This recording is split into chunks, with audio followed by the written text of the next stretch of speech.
আসসালামু আলাইকুম ওরহমতুল্লাহি ওবরকাতুহ। প্রিয় ভাই বোনেরা, আশা করছি আপনারা সকলেই ভালো আছেন। আপনারা অবশ্যই চেষ্টা করবেন ভিডিওটি পুরো দেখার জন্য। আপনাদেরকে আমরা যে গাছের চারাগুলো দেখাচ্ছি এগুলো হচ্ছে মূলত টক আমলকি। আমরা জানি যে আসলে এটা একটা আমাদের দেশের পরিচিত একটা গাছ। আমলকি কিন্তু হচ্ছে ভিটামিন সি সমৃদ্ধ একটা ফল।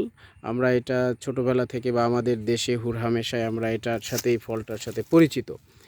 টক আমলকিটা এতটাই উপকৃত যে আমাদের মুখের রুচিটা যদি নষ্ট হয়ে যায় সেক্ষেত্রে কিন্তু আমরা যদি নিয়মিত যদি এই আমলকিটা খাই তাহলে সেখানে কিন্তু সেটার মাধ্যমে আমাদের মুখের যে রুচিটা এটা কিন্তু ফিরে আসে। অর্থাৎ এটা আমরা অন কাইন্ড অফ বলতে পারি যে এটা একটা মেডিসিনাল প্লান্ট বা ঔষধি গাছও আমরা বলতে পারি ফলের পাশাপাশি। তো এটার বিভিন্ন উপকারিতা রয়েছে আমলকির। তো আপনারা কিন্তু চাইলে আপনাদের বাসা বাড়িতে ছাদ বাগানে কিংবা মাঠ বাগানে একটা দুটা গাছ কিন্তু আপনারা এটা রাখতে পারেন। এই আমলকি কিন্তু মানে অত্যন্ত উপকারী এবং প্রয়োজনীয় একটি ফল, যেটা এখন বিলুপ্তির পথে প্রায়। এটার তেমন কোনো পরিচর্যা করতে হয় না, এটা আপনারা জানেন। আর একে তো আমাদের এগুলো যেহেতু কলমের চারা, খুব দ্রুত সময়ের মধ্যেই এই গাছগুলোতে কিন্তু আমলকি চলে আসবে। এই যে আপনারা যেগুলো দেখতে পাচ্ছেন। তো এছাড়া বিভিন্ন সাইজের রয়েছে। আমরা আপনাদেরকে যে আমলকি গাছের চারাগুলো দিব এগুলোর হাইট থাকবে মিনিমাম 3 থেকে 4 ফিটের মধ্যে। এগুলো লাগানোর 1 বছরের মধ্যেই ইনশাল্লাহ গাছে কিন্তু আমলকি চলে আসবে।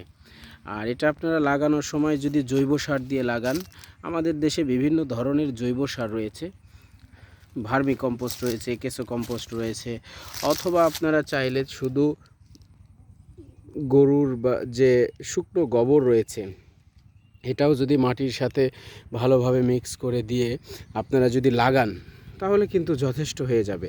আর এছাড়া প্রতি বছরে যদি আপনারা কিছু জৈব সার দিতে চান সেক্ষেত্রে কিন্তু আপনারা দিতেই পারেন, কারণ হচ্ছে জৈব সার দিলে সেই গাছের গ্রোথটা ভালো থাকে। আর আরেকটা যে কাজটি আপনারা করবেন, অবশ্যই করবেন, সেটা হচ্ছে প্রত্যেক বছরেই, বিশেষ করে যখন আমলকি আপনারা হারভেস্ট করবেন বা আমলকিগুলো পাড়বেন গাছ থেকে, তারপর আপনারা এই যে ডালপালাগুলো ছেঁটে দিবেন, যেটাকে আমরা প্রুনিং বলি।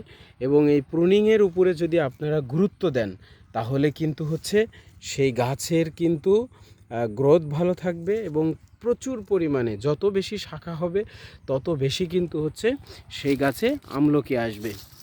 তো এতক্ষণ আপনারা যারা আমাদের এই ভিডিওটি দেখলেন আপনাদের সকলকেই আবারও ধন্যবাদ জানাচ্ছি, দেশ এবং দেশের বাইরে থেকে যারা দেখলেন। সেই সাথে আপনারা যারা এই টক আমলকি গাছের কলমের চারা আমাদের কাছ থেকে সংগ্রহ করতে চান, আমাদের স্ক্রিনে দেওয়া যে নাম্বারটি আছে এই নাম্বারটিতে যোগাযোগ করলে বাংলাদেশের যে কোনো প্রান্ত থেকে কুরিয়ার সার্ভিসের মাধ্যমে ক্যাশ অন ডেলিভারিতে সংগ্রহ করতে পারবেন।